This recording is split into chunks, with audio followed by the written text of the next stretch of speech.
we go. There we go. That's it. Yeah. Okay. So guys, listen. Welcome to this beautiful conversation we're gonna have. My name is Ahmed Tijani, Mr. Cray to the world. We are joined by Usman Raja. Now, many of you are gonna know that name, and for those of you that don't know that name, you'll definitely know and realize that there are so many things that he's had his hand in and has been a part of that you might not have even realized impacted you in one way or another. So, Usman, listen, when I knew we were going to do this sit down and we were going to talk, I went and I started doing some research of my own. And one of the first things that popped up was the Prize Fighter documentary. And it was fascinating to me because I was like, in my life and career, I've come across so many prize fighter guys and prize fighter fighters.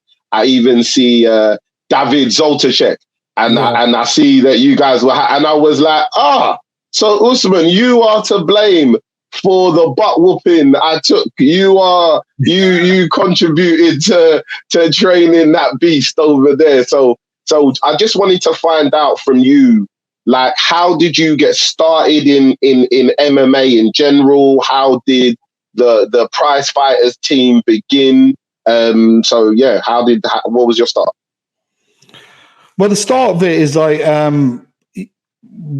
always into martial arts since we were kids. Yeah, grew up in that like 80s phase where you had like martial arts was like it was about being the good guy, wasn't it? Yeah, Bruce Lee, Enter the Dragon, and kickboxer and all that stuff. And me and my brother grew up in a certain way where we grew up with a lot of racism. And I think the one thing that was always there was that martial arts element. 8 years old, we're doing Wadaroo karate, and so there was always that activity going on. But the introduction to like the combat arts was when I moved to Huddersfield, and I started up Thai boxing over there, and trained with Bob and Tony Sykes, and then that got the ball rolling in the stand-up arts. And then when you moved to Huddersfield, how old were you when you moved over?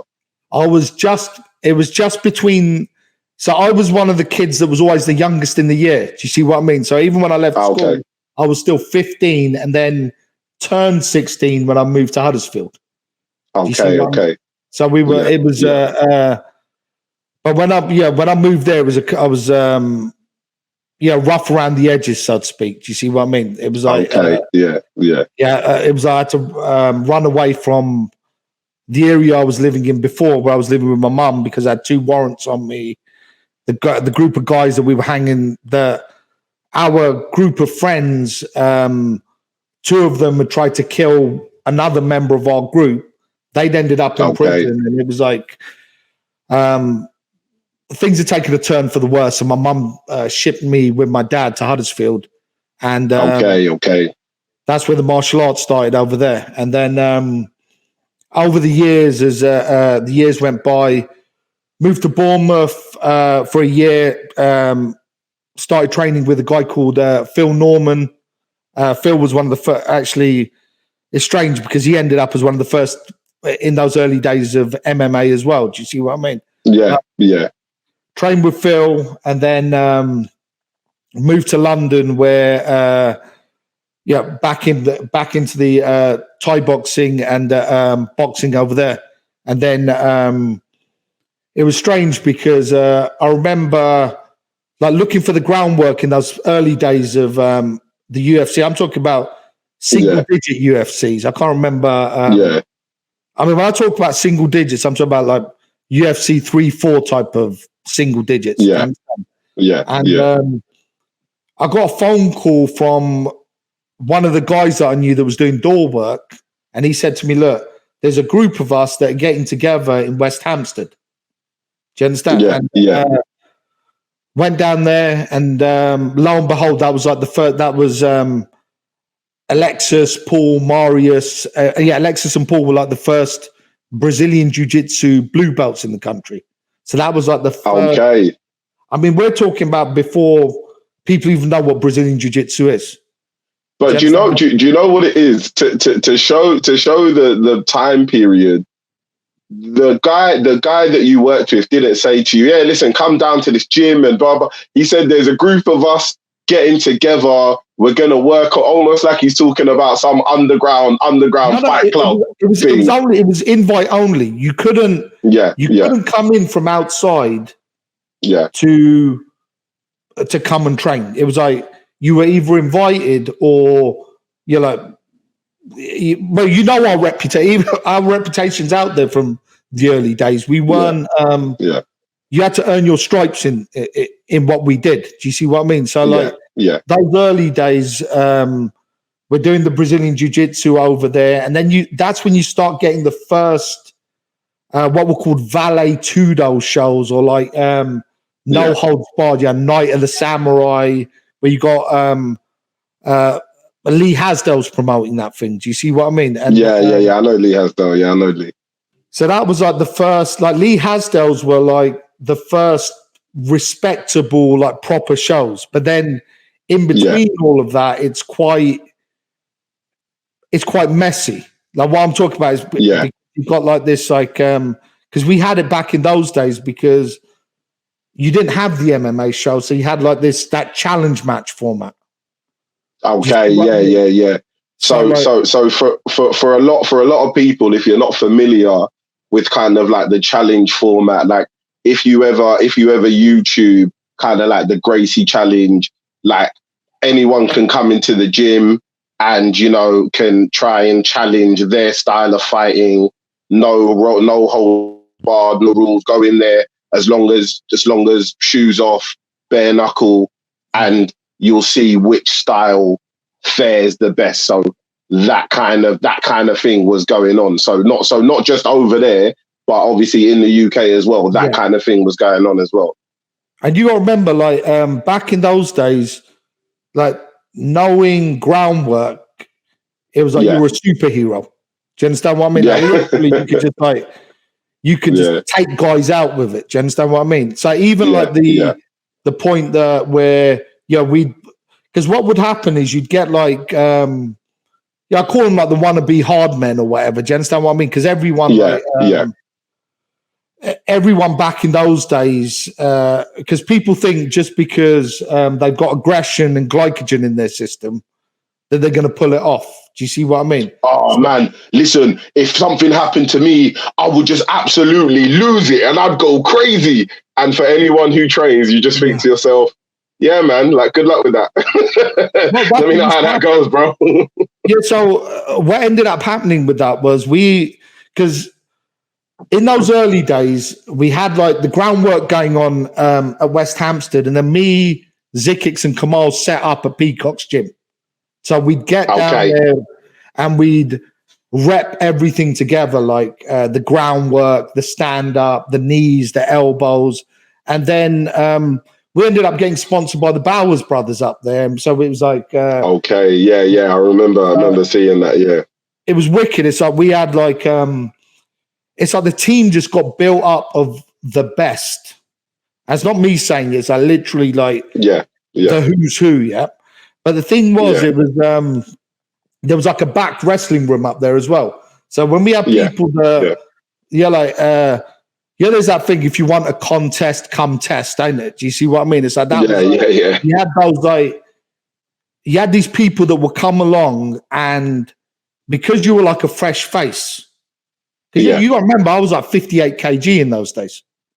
58's like, you could just grab a rope and pull yourself up. Do you see what I mean? Just with your hands type thing. So you just take them into the back wrestling room, and that'd be it. Do you see what I mean? You'd get it. It was interesting because the one thing that used to get messy with that was always takedowns. Do you see what I mean? Especially back in those early days. You get tagged around the top of the head or whatever, and do you know what I mean? But it was seldom the bloody affair that it sounds like. When people hear about it, bare knuckle. No, it wasn't. There was a couple of times people got schooled. Yeah. Yeah.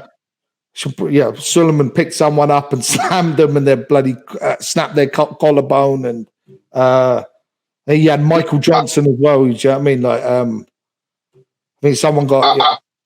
I think for a lot of people, if you're not familiar with the sport, if you don't train, you hear all these things and you have all these ideas. Even the idea of hearing bare knuckles sounds so brutal and barbaric, but people have to remember this is not even about brutality or being a barbaric sport. It's just at that time, things like gloves and those things, like there was no general consensus over which gloves you would use for those things. So therefore, how can you have a universal like equipment for this sport that is in its infancy type of thing? So a lot of the shows are bare knuckle just out of necessity, because what would you put on their hands? Like, or you putting on gym gloves? Like, yeah, and that was the thing. I remember like some real dodgy stuff where I'm not going to say the promoter, but he'd obviously like got bag gloves, like cut the ends off them, and then maybe got his wife to sew whatever together. And we're watching that like,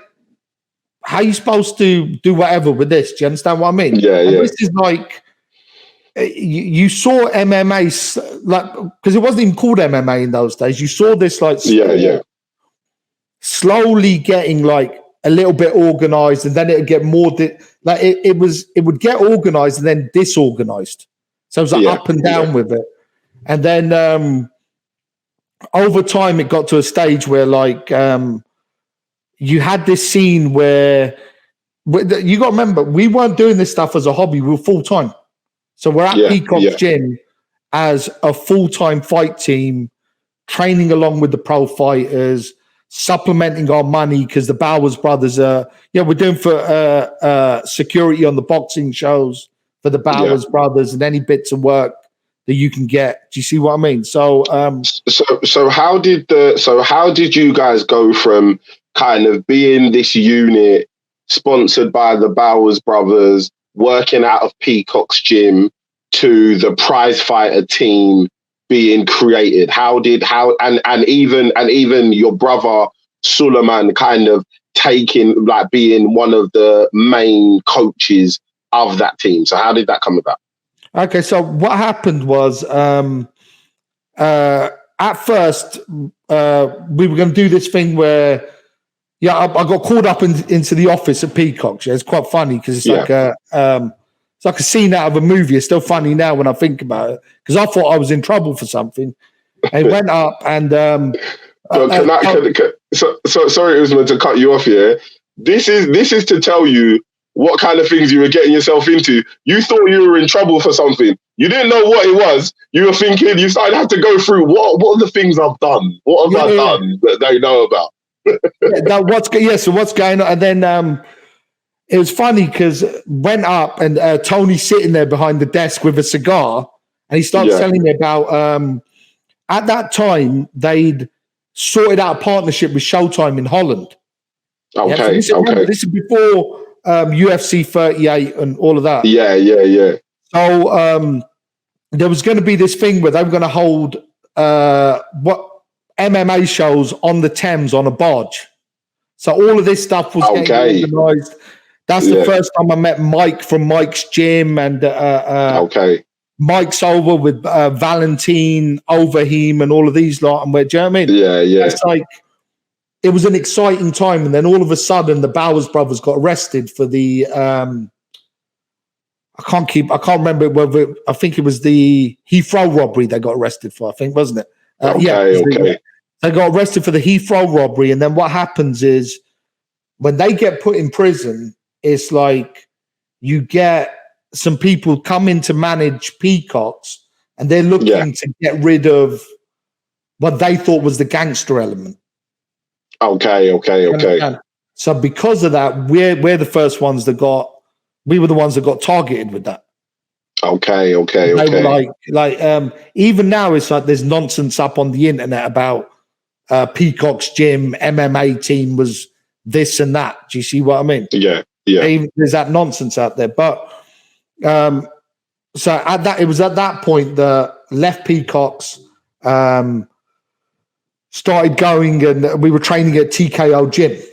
Yeah, under with Johnny Ings and all of that lot. And then that's where prize fighters came in. Do you see what I mean? That's where this the change of title came in. Do you see what I mean? And then round about this time as well, like Suleiman had he'd gone and got his nose rebuilt, which was the worst thing you want to do when you're fighting. Which because as soon as you get it rebuilt, the bloody thing keeps like splitting. Do you see what I mean? Yeah. So from that, it was a case of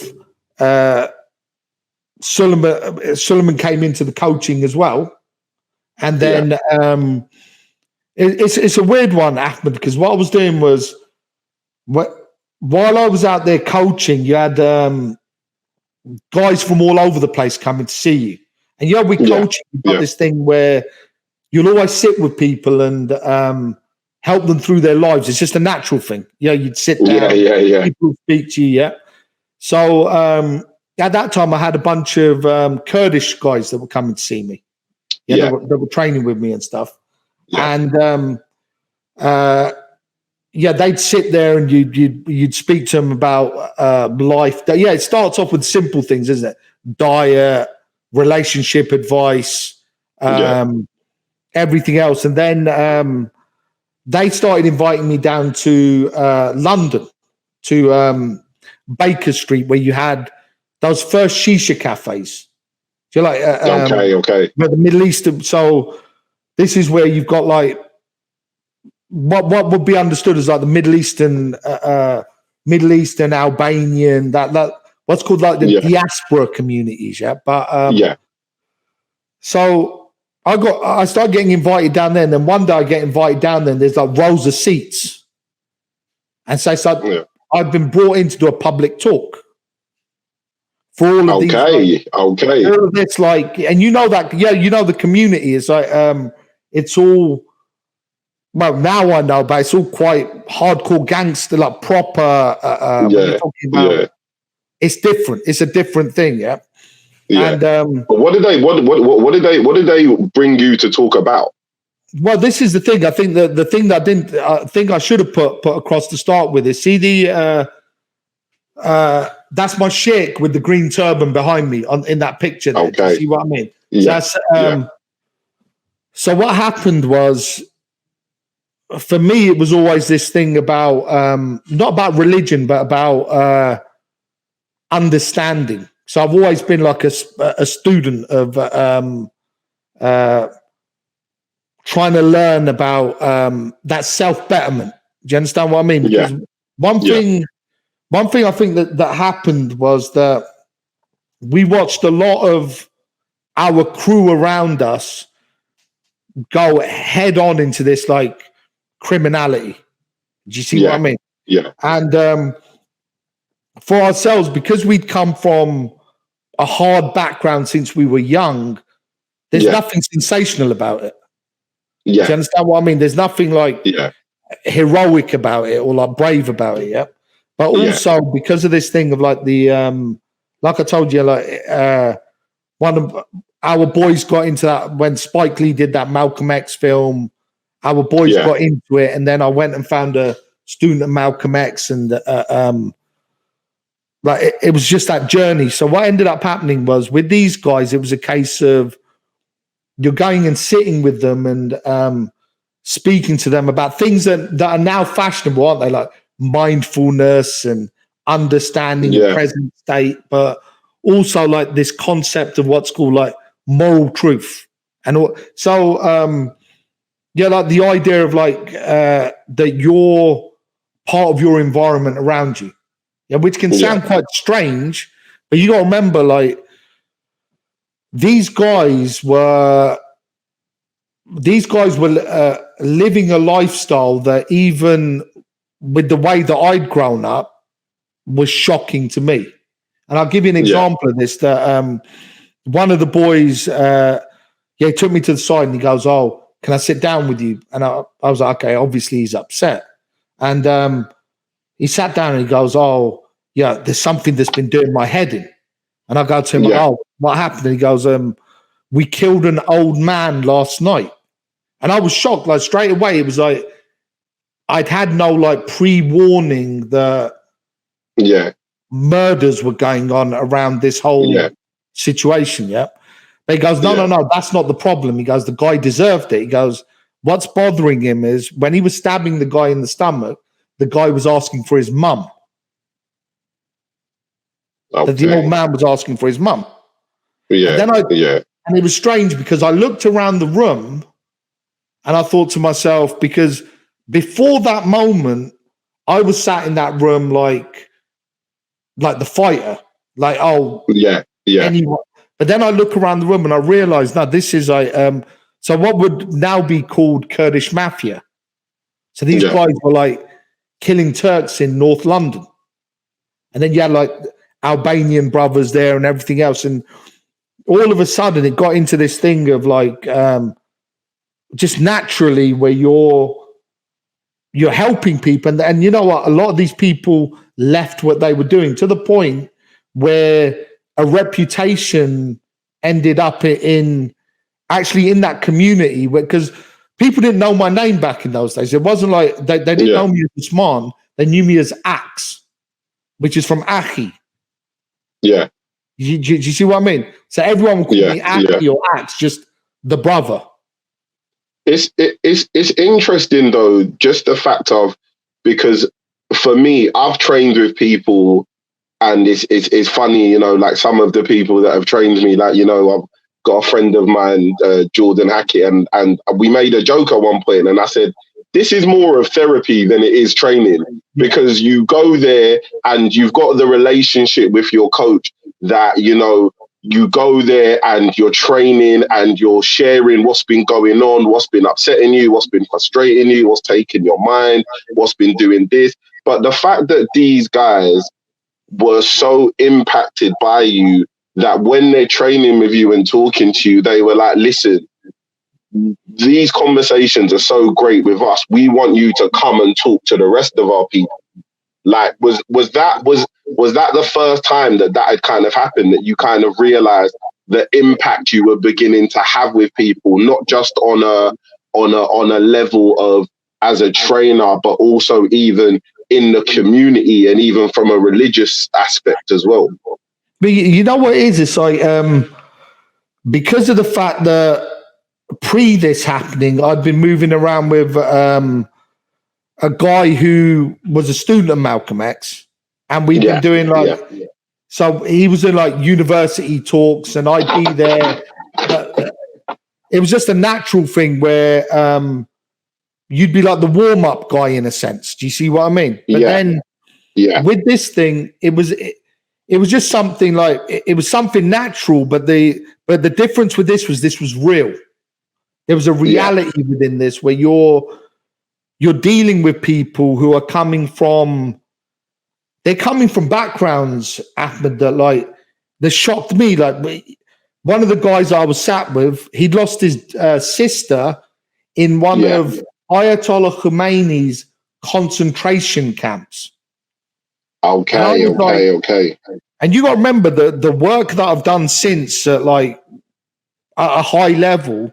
I've gone around and asked people, did you know about those concentration camps in Iran? They go, no, people don't even know about it.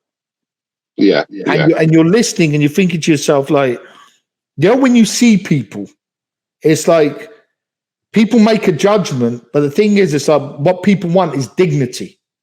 And if you don't recognize that dignity, something else is going to come back. But the point you were making there, what happened with this was it makes you go, when you're dealing with people's issues, you're also dealing with yourself. Do you understand what I mean? So it was a case where it got into this thing where you're coming in and having to understand yourself and how you're thinking, why you're thinking like that. And this is where I got approached by Matt. So while I've been doing this stuff, I get approached by this guy who's writing for a magazine called Q News. And he goes, oh, can I interview you about your work in this community? Do you see what I mean? He comes and interviews me. Yeah. So do you see what I mean? It's like it's had such an impact that from these guys, it's gone out to like this middle class of is what I'd call him. Do you see what I mean? Like, so this guy comes along, he interviews me, and then he asks me to do a talk on at this place called Friend's House. Which was, and he asked me to do a talk up there about Fatwa, which is like this, like the Islamic samurai code in a sense. So literally, the stuff that if you went to Dagestan, Chechnya, like the stuff that Khabib's grandfather would have because Khabib's grandfather used to move with Imam Shamil. And so that code was something that was universally used to be something that was taught to the youth. Do you see what I mean? Or like it's part of like the way you think that. So within that, like wrestling, horse riding, archery was something that was ritualized, but it was also like understanding from a point of view like a present state. So this was the stuff this was the stuff that my teacher had taught me over the years. Do you see what I mean? And so, but when you say your teacher, who are you referring to?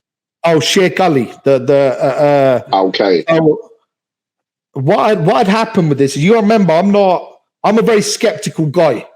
So this can sound odd because it can sound like someone who's reached out for belonging through religion. It wasn't about that. It's like my connection with like humanity was like the brotherhood of the training, so to speak.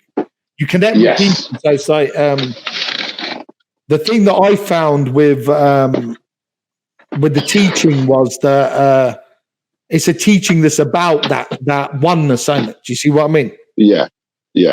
So what I did is that I went out and looked for that teacher that had that unbroken chain and that oral tradition where he could bring that proper teaching, bring that bring that understanding, and that's where it started from the point of view of going into, because you remember we were like, when I say like street level, like that ghetto level, you're there. I always say like you're dealing with people in that the forgotten people at the gutter level, the voiceless. But then what happened is, after I did this thing, this is when I got introduced to this, like, and I still call it now. You'll see, like the industry. Do you see what I mean? Like this, like, I did that talk, and then I got introduced to this, like, what I call this counterterrorism industry or counter-extremism industry. Do you see what I mean?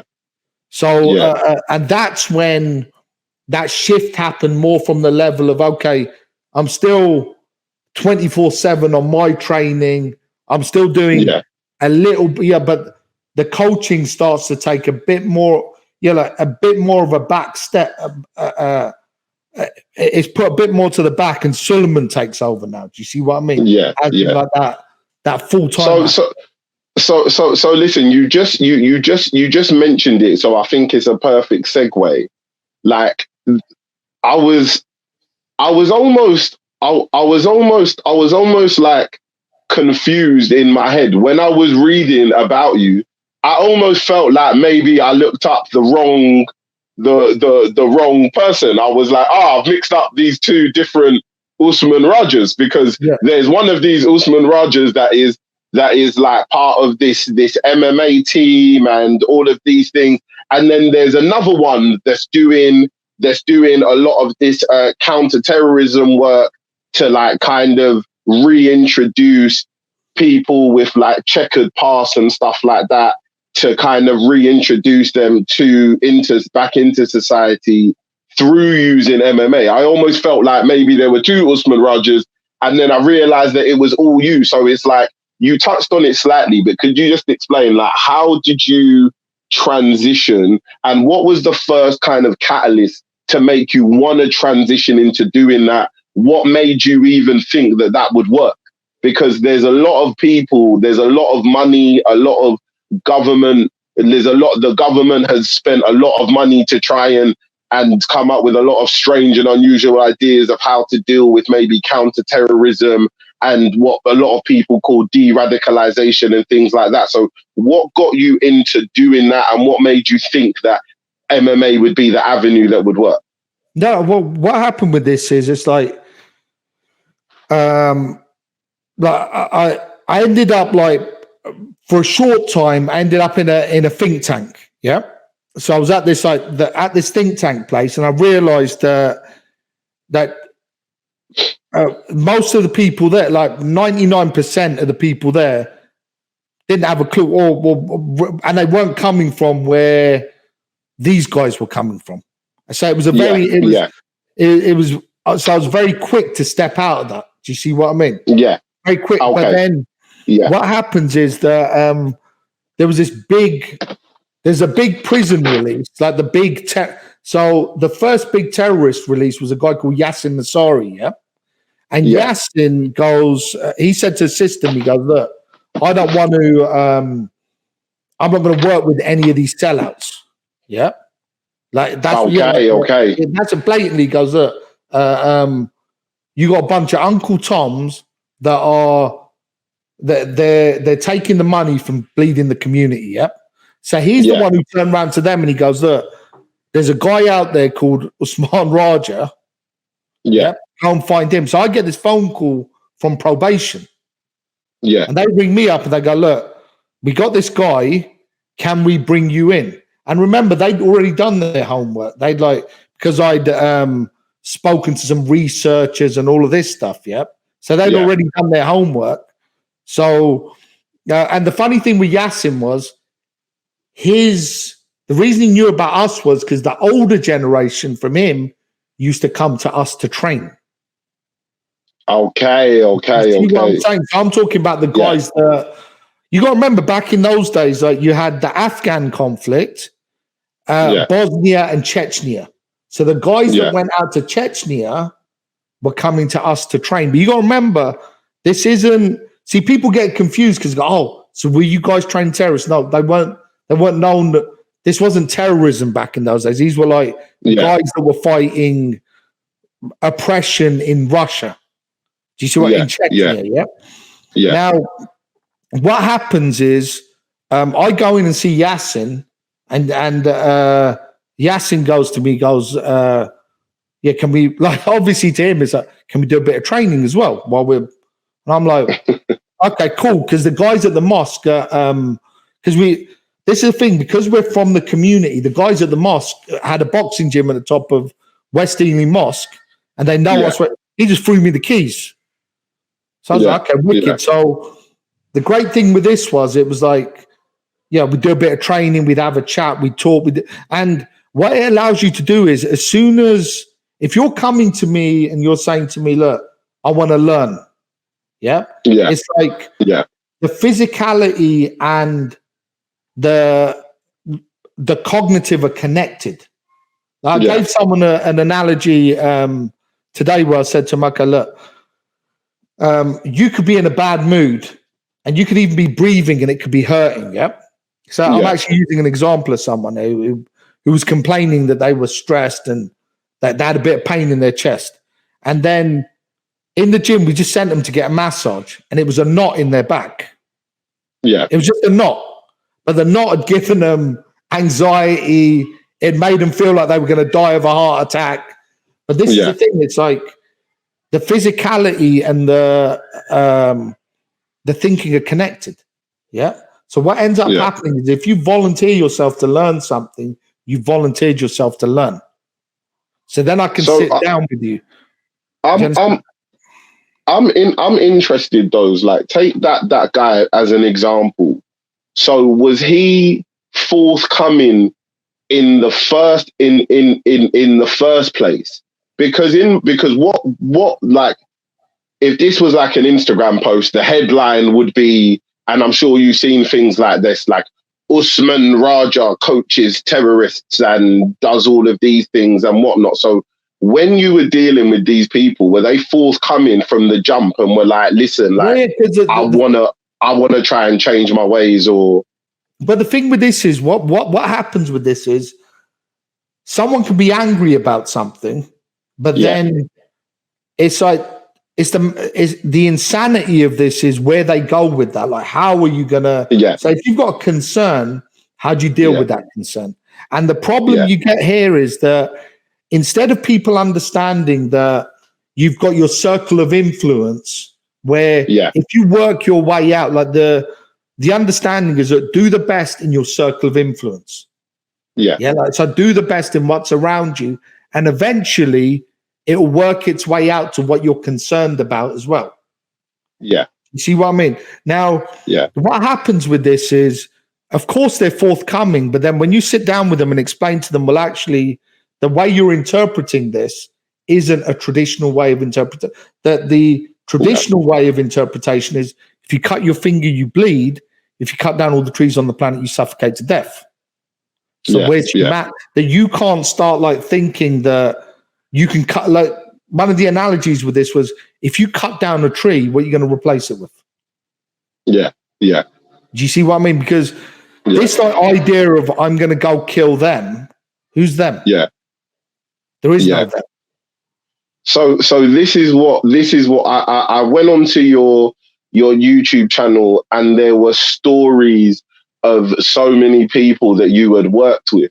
And that was a common theme between every single person. Every single person kept on speaking about this anger that they had inside of them, this us versus them mentality. And they were like, every single person without fail mentioned that, like, that was one of the biggest things that Usman was showing me. He was showing me, like, it's not us against them. Like, it's this us against them mentality is unfounded, and this is not the way to go. And that is what really, I think, changed a lot of people's thinking. And when they realized that this is not us against them, this is like, you know, like, these are not people that's coming to get them and whatnot, and they can be part of this community and they can do things within this community. That was really the changing point.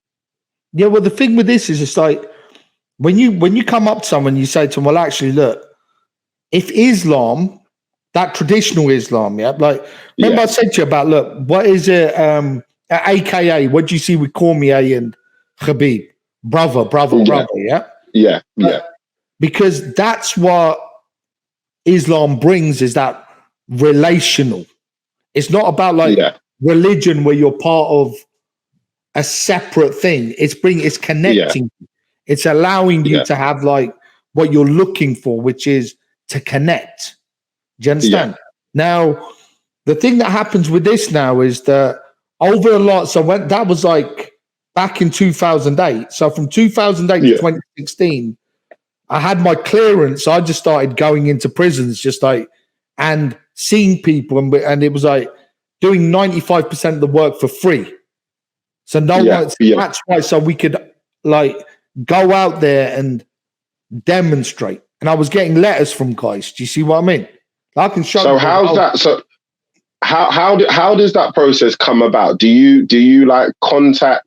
Do you contact the prisons and do you say, listen, I know you've got this person, I feel like I can help, or are you contacting the people directly? How does that work? Happen. I'm not contacting no one. I'm getting contacted. Okay. What I mean? Now, what's ended up happening with that is slowly, we got out there, and it wasn't. The MMA was the thing that that was one aspect that was used with, and what that's like a holistic aspect, because now you're going right into the tradition, because like what people might call. People have now discovered that like wrestling style thing now. But that's been back. This goes back 1,400 years. That tradition's there, rock solid within in Islam, ain't it? Do you see what I mean? So what ended up happening with it was that with certain people, the MMA was it was that natural connector. Because remember, in prison, especially in that period, you had this like neo-Nazi Muslim thing going on, which started in I think it started in Full Sutton and it spread across. Yeah, so you had like a lot of dispersal going on. So a lot of the brothers were like, they fight over here, then they get dispersed over there. Yeah. Yeah. Now, what ended up happening was when those guys were coming out, no one would want to touch anyone. Yeah. No one would want to go near these guys. And I'd say, I'd take these guys, take them down the gym, and a lot of the time they were validating themselves by being prison tough. Yeah. And when you take them into the gym, it allows them to see, okay, there's another level. Yeah. You see what I mean? But not from this like egotistical thing, but from that aspect of, okay, that other level is also developed through calm. It's developed through a methodology of like, be like the tree. When the wind blows, it moves. But if you try and push it, it stands straight. Yeah. Do you see what I mean?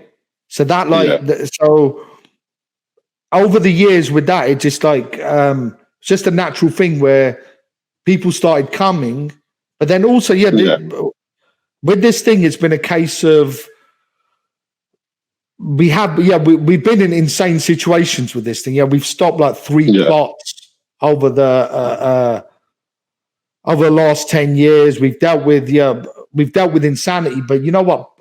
Part of that insanity has been the way the government's dealt with it.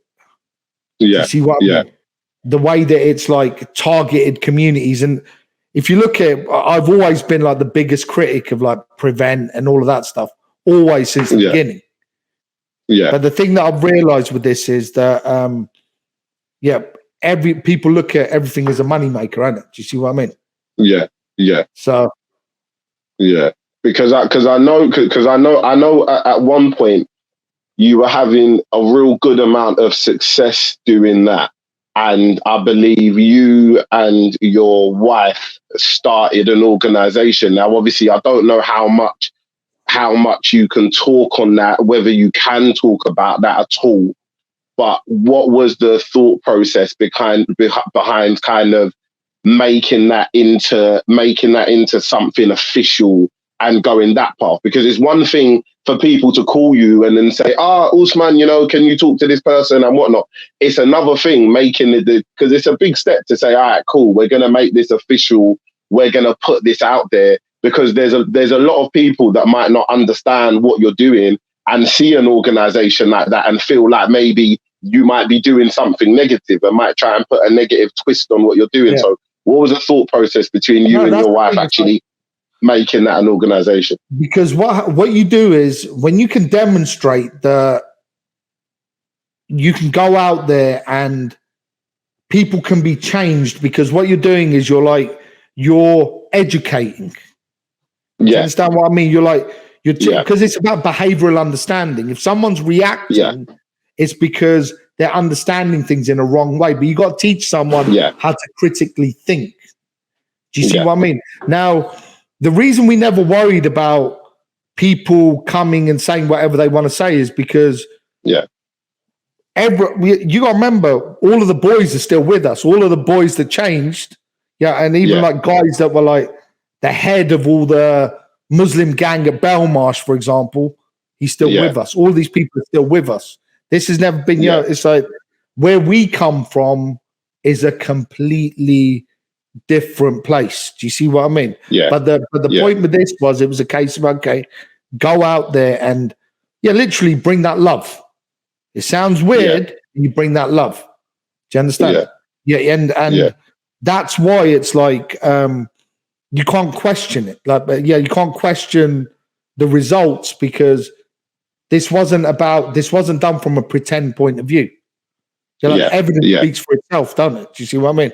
Yeah, like so I would say, for anybody, like, if you get the opportunity, go onto Usman's YouTube page, because there's some really good testimonials on there and just examples of some of the work that he's done. And it's super interesting, because even there's I apologize, I've forgotten what the brother's name, but I remember that there was a brother that was doing the Muslim patrol, that the brother that was involved in that. And to see the turnaround that he was able to do, like, it's incredible. And I think that's a great testament to the work you're doing, because that the video on your page shows where he began and where he was at, understanding how wrong that was, and really becoming a contributing member of society, and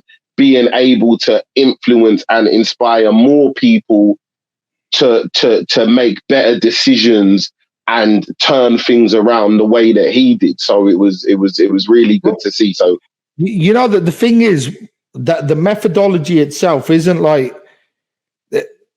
it's a human thing. And this is what we're doing now with this, which is like, the idea was always like, okay, look, there was a situation here that we needed to deal with. And we demonstrated a way to deal with it. But what we realized with it is that people want to come in and they want to take what you're doing and sell it. And we were like, no, we're not part of it. That's why we left all of that government stuff. So now what we're doing with it is exactly what we were going to do originally, which is bring it to the people, bring it to everyone. That's why that's why we got a podcast that we're running. We got like with a colleague of mine called or brother of mine called Majid Nawaz, who himself went to Egyptian prison, had his own little, Majid had his own little journey with like,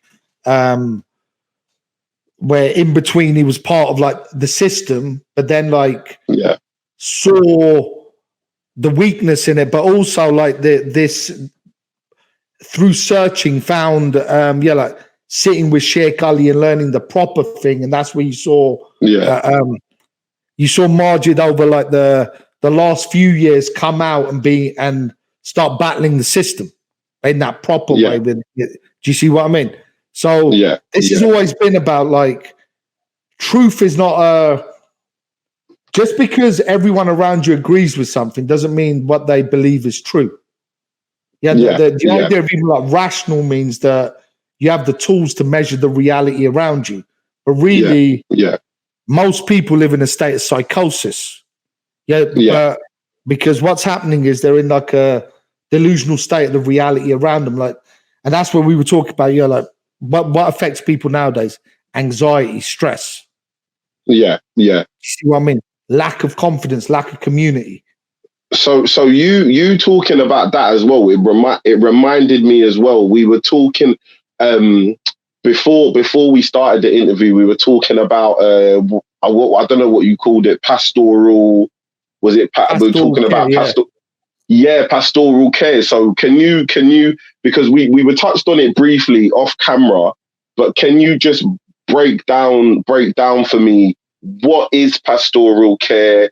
What is it in relation to, and why is it important? Okay, so what we're talking about here is like behavioral understanding. So where we're coming from with this is an actual behavioral understanding model of things. Do you see what I mean? So if you look at the way people think, it's like you're living in a state where Schopenhauer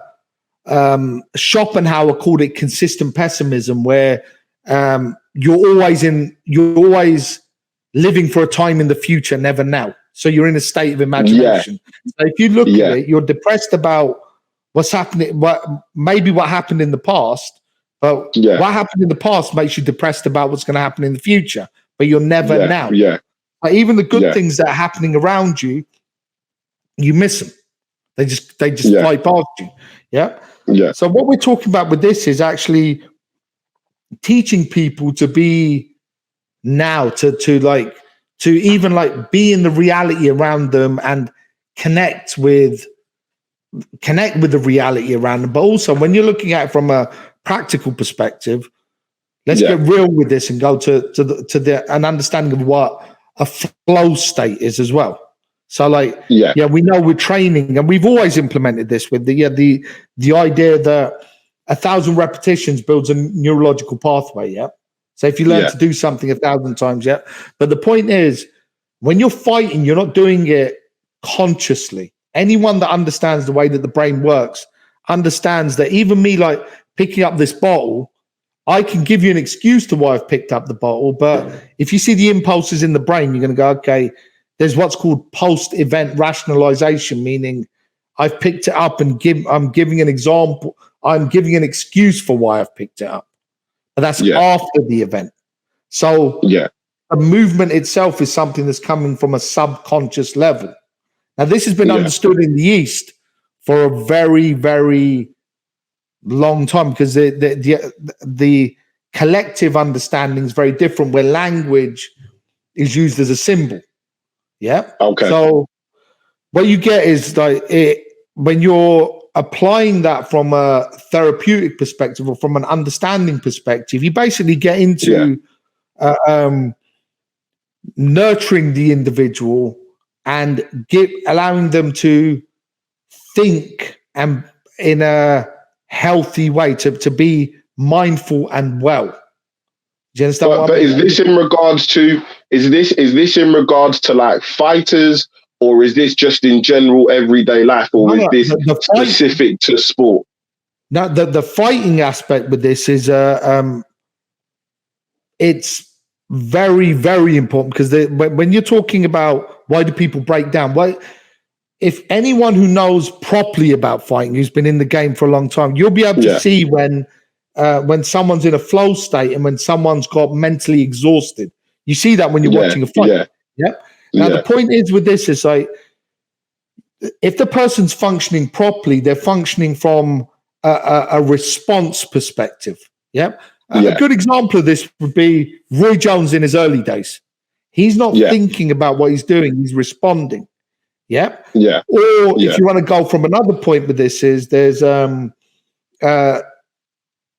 wisdom there where too much sparring is bad for you, and really it's better to get a certain level of repetition done where you're just able to respond. And we've seen this logic now being employed by people like Max Holloway, and previous to that, you see Joe Calzaghe talking about it.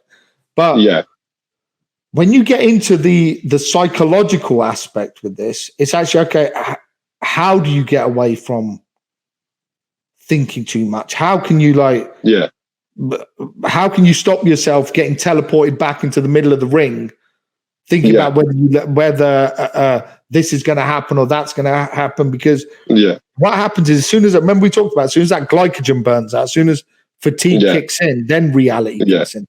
That's when things start hurting, don't they? Do you see what I mean? It's interesting. You spoke about this, and it's fascinating for me personally, because I think, as I said in the beginning, I had an opportunity to kind of face one of the fighters that came under your banner. And it was interesting for me because I don't think I had a realistic concept of what I was getting myself into. I had watched a lot of movies. I had seen fights online, and I remembered a lot of the things that they did. I remember walking out and thinking, all right, cool. On TV, I've seen fighters put their arms out and slap hands with people in the crowd, so I should do that. And then I thought, I've seen people scream, so I should also do that. And then when I got into the ring, I said, I'm going to screw face this guy and I'm going to intimidate him and he will be scared. And the gentleman was David Zoltazek. And as you know him and are familiar with him, do you think he was scared and intimidated when I gave him my angry face? He was not one bit. And then the reality of the situation when the fight got going really kicked in, and it's a scary moment when the reality of the situation hits you, because he understood that he was in a fight. He's not there thinking and saying I should do. He was in such a flow state. He was reacting to everything that was going on. And I was in a moment of not understanding the gravity of what a mixed martial arts fight is. And so it's interesting to hear you talk about that because I've experienced it firsthand. Yeah, because I always say to people, I go, look, when you're training, you got the way I say is you got to develop that dog. Yeah. Yeah. So what I always say is I go, look, if you scare me, I'm a civilized guy. Yeah.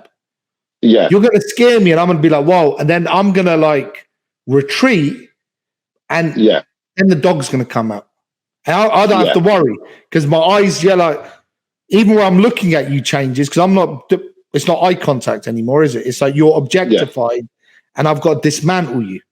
But that dismantling isn't happening on a conscious level because it's like I've just run off. The thing that you've let out is something that's been there's a term for this, like operant conditioning, where you're repeating. And it's interesting with this because there's people be able to see this even if they look and study that. Like I was having this conversation with my brother and bloody wrestling coach Lubo Kumbrov. Do you see what I mean? Okay. And Lubo's like he's a legend, like wrestling master, and like we're training, and Lubo was explaining to me about how because we've got this like, well, you know, Ahmed, the Zikr breathing training that you do, yeah. So yeah. So that Zikr training actually teaches you how to like breathe during the fight because it's like there's that short breath, long breath going on, yeah. So it teaches you how to breathe when you're wrestling. But also the Zikr training through the repetition takes you into like a now state, a B state. Yeah.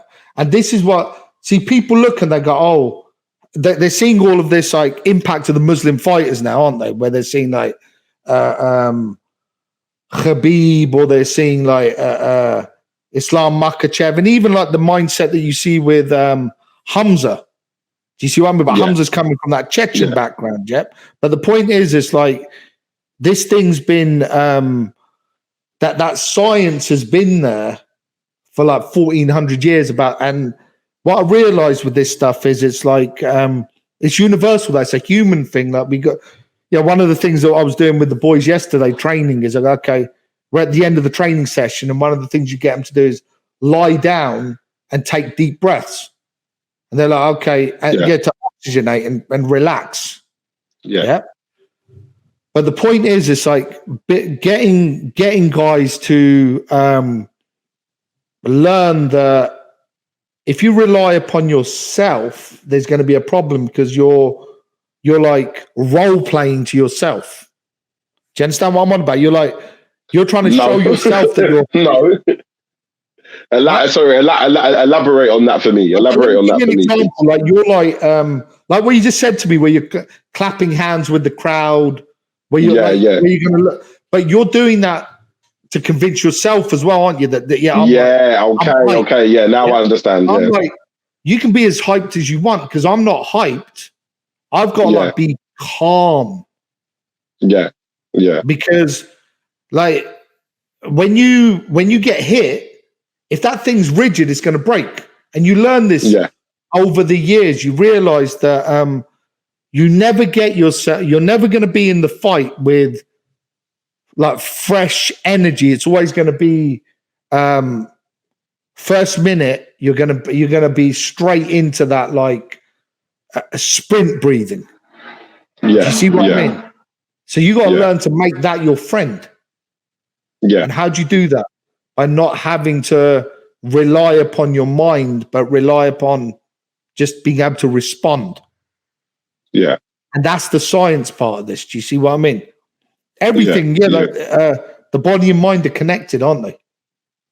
Yeah. I think that's the thing that's lost. I think one of the things we were saying there about MMA, I saw it go from, like, you remember we had Night of the Samurai to us at the Henley Royal Regatta, fighting in a ring with a bucking bronco at the side of the ring, the rich people drunk. And And I remember being there thinking, and me and Zikix warming up in the back of a truck. Yeah. And me thinking to myself, what is it like?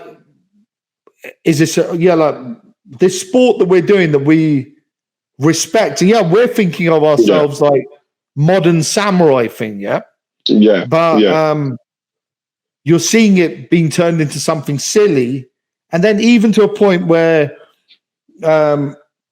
Rico Rodriguez, who was like a UFC champion. Yeah. UFC heavyweight champion. And Rico's and I see Rico I come training in the evening and Rico's there with Reedy and Rico's fighting on a UK show, and I'm like, I'm thinking to myself, like, there wasn't in the early days that level of the fighter not having there wasn't much respect there for it. Do you see what? And it had that thing where, because we were always treating it as something serious. Yeah. That sweatsuit on, you're running 7 miles 3 times a week. Yeah, you're having to travel like bloody 40 miles on a train, get into the gym, spar, sleeping on the couch at the front of Peacocks. Do you see what I mean? But it was all a privilege. Do you know what I mean? Yeah. So I'm mindful of time right now, but what I want to try and do is that I want to try and close this out by asking you, like, just finally. So we've spoken about like how you began. We spoke about your counterterrorism work. We spoke about pastoral care. Right now, what is your focus on at the moment, if you can talk about it? Because I know you've got a lot of things in the work, but what can you tell us that you're up to at the minute? And anyone that wants to try and get in touch with you and reach out to you and be a part of whatever you've got going on, how do they do that? 2-part question. Okay. What we got going on right now is it's bringing, previous to this, it was almost like we've evidenced the fact that here's an understanding of reality. So basically, like, from a perspective of helping communities, helping people, because you got to remember, I've been like keynote speaker at West Point Military Academy. I've trained LAPD, FBI, but the point with this is it was then bringing that science, that understanding, and also from a concept of that reality, because now we've got it where, they call it the post-truth, that the time of post-truth now, where you've got like an example of this is you've got the wokeism on one side, and then in reaction to the wokeism, you've got all this self-help stuff going on. Yeah. But what we're doing now is we got a podcast going on called Warrior Creed, which is on Getter. Yeah. Okay. Where we've got into because I was gonna say that's what I was gonna ask as well. I was gonna say, how do we find the podcast? How do we watch the podcast? Okay, so we were the podcast itself, something that we're doing specifically on that platform Getter. So it's like you go on to Getter, you it's basically like it's free. You sign up and then you just come on and we're the podcast's on there. We stream it. Currently, we're streaming it on the Friday, but I think we're going to be shifting that day around because we've been asked by viewers in the US to bring it earlier into the week. Do you see what I mean? US audience, isn't it, as well? So we've But what we're doing with that is we're not talking about, this isn't just like that normal podcast. I mean, we've had like some of the top academics on there. Do you see what I mean? As well. So it goes through, it really does hit the topics of the time, but on a proper level. Do you see what I mean? But also from a point of view of not getting stuck in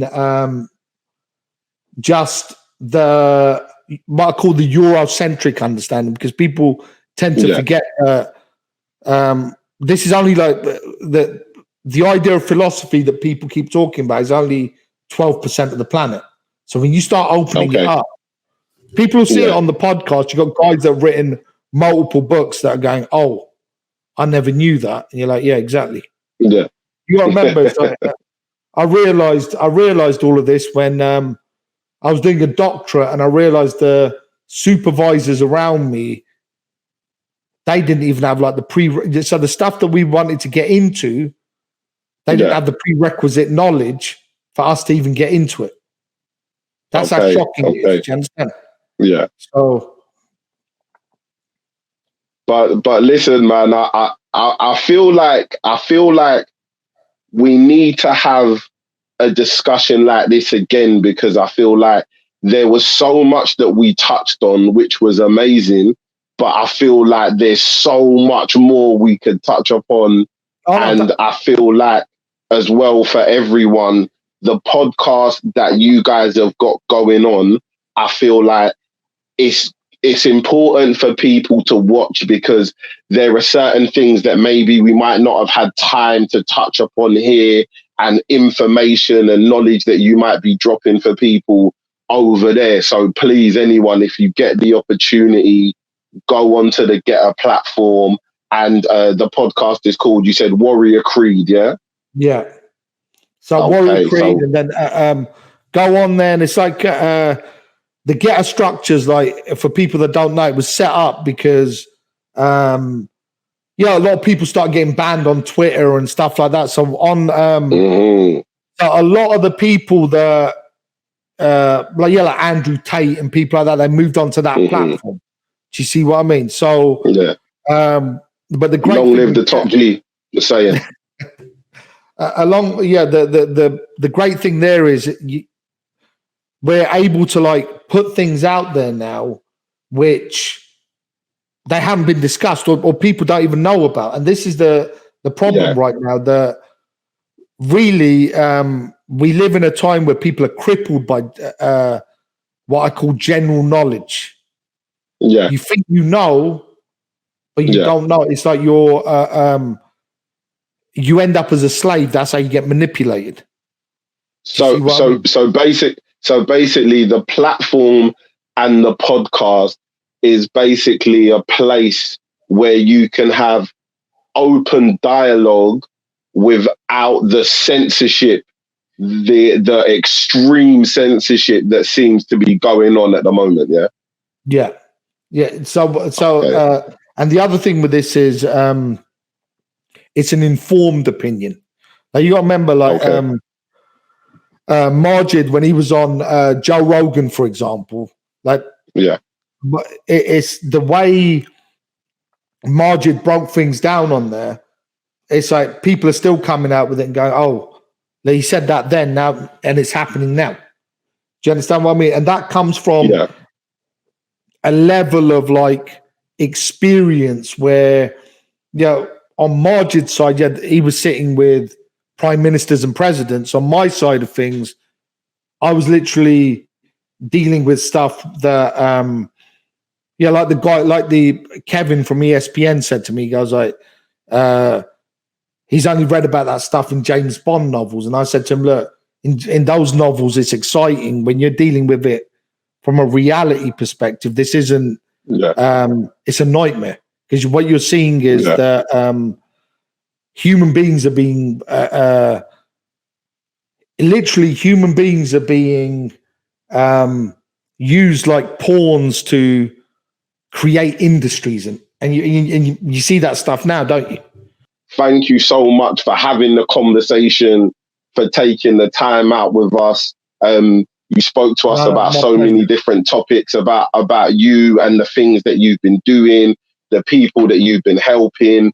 And then obviously you let us know about the podcast on the Getter platform, which is fantastic for people to know about. And watch this space as well, because we're going to be, I don't want to ruin the surprise until the surprise comes, ain't it? Do you see what I mean? So, but we'll just let people know, definitely on the MMA TV platform. Just be aware and keep your eyes ready for some stuff to be coming in the future. We're definitely going to get some work done for sure. yeah. So, but yeah, listen, Usman, assalamu alaikum. We appreciate you, and I look forward to doing this again. wa alaikum assalam wa rahmatullahi wa barakatuh.